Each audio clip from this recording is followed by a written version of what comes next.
पुणे नाशिक राष्ट्रीय महामार्गावरील पेठ घाटाजवळील तांबडेमळा हद्दीत असलेल्या ऋषी इंडियन ऑइल पेट्रोल पंपावर काल दिनांक 3 ऑक्टोबर रोजी रात्री 4 सशस्त्र दरोडेखोरांनी दरोडा टाकला। रात्री 9:30 वाजता घडलेल्या या थरारक घटनेत दरोडेखोरांनी हवेत गोळीबार करून पेट्रोल पंप कार्यालयातून अंदाजे 2 लाख रुपयांची रोकड लुटून नेली आणि ते नारेंगावच्या दिशेने पसार झाले। घडलेली घटना अशी की रात्री सुमारे 9:30 वाजताच्या सुमारास 4 दरोडेखोर अचानक ऋषी इंडियन ऑइल पेट्रोल पंपावर आले। त्यांच्याकडे बंदुका आणि इतर शस्त्रे होती। त्यांनी थेट पंपाच्या कॅश काउंटरकडे धाव घेतली आणि मॅनेजरला बंदुकीचा धाक दाखवत लूट करण्यास सुरुवात केली। यावेळी पंपावरील कर्मचाऱ्यांनी दरोडेखोरांना प्रतिकार करण्याचा प्रयत्न केला। कर्मचाऱ्यांनी विरोध करताच दरोडेखोरांनी त्यांना धमकवण्यासाठी हवेत गोळीबार केला। गोळीबाराने परिसरात दहशत निर्माण झाली। यानंतर दरोडेखोरांनी पंपाच्या कार्यालयातून अंदाजे 2 लाख रुपयांपेक्षा जास्त असलेली रोकड घेऊन नारेंगावच्या दिशेने भरधाव वेगाने पलायन केले। दरोड्याची ही संपूर्ण घटना पेट्रोल पंपावर लावण्यात आलेल्या सीसीटीव्ही कॅमेऱ्यामध्ये कैद झाली आहे। सीसीटीव्ही फुटेजमध्ये दरोडेखोर आणि गोळीबारचा थरार स्पष्ट दिसत आहे। या फुटेजच्या आधारे दरोडेखोरांचा शोध घेण्यासाठी पोलिसांना मदत होणार आहे।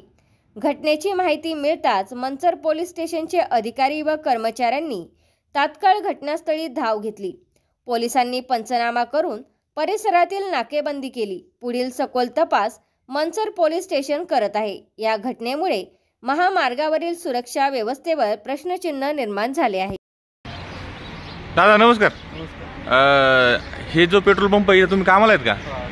मॅनेजर आहे का तुम्ही? नाव काय म्हणलं तुमचं? आकाश डोके।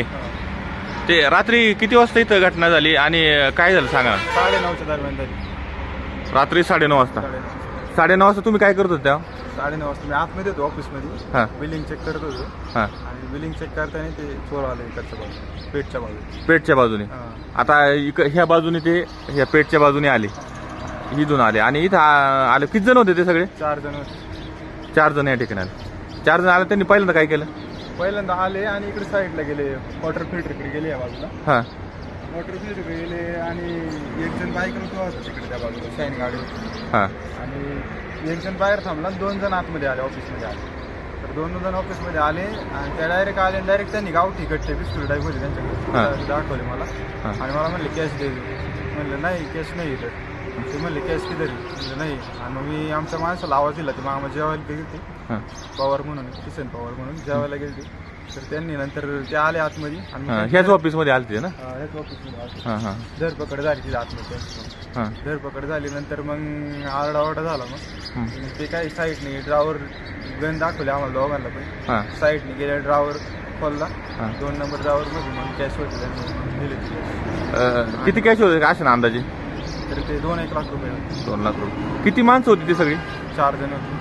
4 जण होते। 4 जण होते आणि पुढे गेल्यानंतर मग इकडून आम्ही त्यांच्या मागे पळालो आणि पुढे गेले। त्यांचा एक माणूस गाडीवरच्या 3 जण बसले होते आणि एक जण पळत चालला होता। तर त्याचा स्कार्फ पण पडलेला आहे आपल्याकडे इथं, आणि पुढे जाऊन तो पडला तिथं घसरून, शिवनेरी मिसळ हॉटेल आहे तर तिथं पडला। त्याने फायर केलं, कोणी येऊ नये म्हणून हवेमध्ये आवाज झाला, बाकीचे लोक तिथं गोळा झाले आणि नंतर मग इकडे आले, काय झालं ते बघायचं। आता ही जी 4 लोक होती सगळी आणि गाड्या किती होत्या त्यांची? मोटरसायकल एकच गाडी होती। एक गाडी 4 होते ते, पुढे जाऊन बसले ते 3 जण इथं बसले, एकाला बसता येत नव्हतं म्हणून त्यांच्या मागे पळत गेला होता। ते एका गाडीवरती, शाईन गाडीवर 4 होते ते। आणि त्या सीसीटीव्ही दिसतंय का तुमचा एक कर्मचारी त्यांची झटापट झाली? काय झालं नक्की तिथं? झटापट झाली म्हणजे आम्ही म्हणत होतो कॅश नाही, तर ते म्हणत होते हाय कॅश द्या म्हणून, नाहीतर गोळी मारतो म्हणले, तरी तुम्ही कॅश दिली नाही? आणि मग ते जी झटापट झाली त्या माणसाचं नाव काय? तुमचा कर्मचारी आहे तो? किसन पवार म्हणून। काय घटना आहे ती नक्की? काय झालं तेव्हा? झटापटी झाली अशी म्हणजे ते म्हणले काय कशाला आले तुम्ही इथं? आमचा कर्मचारी त्यांना म्हणत होता, तर ते काय बोललेच नाही, चुप असते। मग त्यांनी बंदूक धरली का त्यांची? काय बंदूक दाखवली त्यांनी। सीसीटीव्ही प्रोटेक्ट आहे आपल्याकडे, पाहिजे असेल। बरोबर। हे जी घटना झाली ही 4 जण होते बरोबर? हे कोणत्या दिशेला पळाले आता नंतर? सगळे मंचरच्या दिशेने गेले। दादा तुम्ही ह्या पंपावरती कर्मचारी आहेत का? हो। नाव काय म्हणलं तुमचं? किसन बबन पवार। पवार। गाव कोणतं आहे? पारगाव गंगेवाडी। गंगेवाडी पारगाव आंबेगाव तालुक्यातलं. आंबेगाव तालुका. ते रात्री दरोडा झाला त्यावेळी तुमची आणि त्या चोरांची झटापट झालेली आहे. ते कुठंतरी त्या झटापटीत तुम्ही ते बंदूक पकडण्याचा प्रयत्न केला, त्याच्यामध्ये एवढी कशा पद्धतीने एवढी डिरिंग केली काय सांगा तुम्ही? अहो ते मी जेव्हा गेलो होतो आणि आमची मॅनेजर आतमध्ये ऑफिसमध्ये होती आणि आरडाओरडा झाल्याचा आवाज आल्याच्या नंतर मी घाईघाई उठून आलो आणि दरवाजातच ते होते, त्याच्यामुळे त्यांची बंदूक माझ्या हाताला लागली. त्याच्यामुळे त्यांना मग आम्ही थोडासा प्रतिकार करायचा प्रयत्न केला. कसं काय एवढं धीर कसा झाला एवढा? कारण त्यांच्याकडे बंदूक होत्या, गोळ्या मारल्याच त्यांनी. अहो बंदूक होत्या त्यांच्याकडे, पण काय झालं म्हणलं आता जेव्हा बेतलेलं आहे ना, आता एक जण तो तिकडे कोपऱ्यात मॅनेजर गावला आणि मी दरवाज्यात. मला दरवाज्यातून त्यांनी हात वाढलं, मग म्हणलं आता काय शेवटी जे व्हायचं ते होणारच आहे ना. सोबत तुमचं नाव काय? तुम्ही इथं कर्मचारीचे का? हो. काय ना? विकास गिजरे.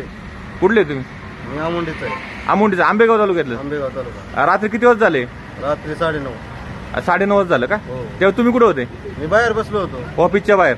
नाही, हा इथं बाहेर बसलो होतो. काय झाले की घटना काय झाली सांगा? घटना मला काय माहित नाही. आतमधनं आवाज आला, मामा ओरडले म्हणून मी गेलो पाहिलं तर ते चोरटे होते. मग मी पळालो बाहेर. बाकी नाही मामा. काय बंदूक उगारली तुमच्यावरती काय? हा बंदूक पाहिले ना त्यांच्याकडे, मग मी पळालो बाहेर पळाले. हो. तुमचा फ्लॅट, घर, बंगला, व्यापारी गाडे, दुकान, जागा, शेतजमीन, प्लॉट्स विकायचे आहेत का? विकायचे असतील तर आजच आमच्याशी संपर्क साधा. स्थावर मालमत्ता खरेदी विक्रीसाठी आंबेगाव तालुक्यातील विश्वसनीय नाव म्हणजे सीता प्रॉपर्टीज. आमची वैशिष्ट्ये: जलद व्यवहार, तुमच्या प्रॉपर्टीजची योग्य किंमत, मालक व ग्राहक यांच्यात समोरासमोर पारदर्शक व्यवहार. आमचा संपर्क 79 72 82 24 33 व 80 10 25 09 54.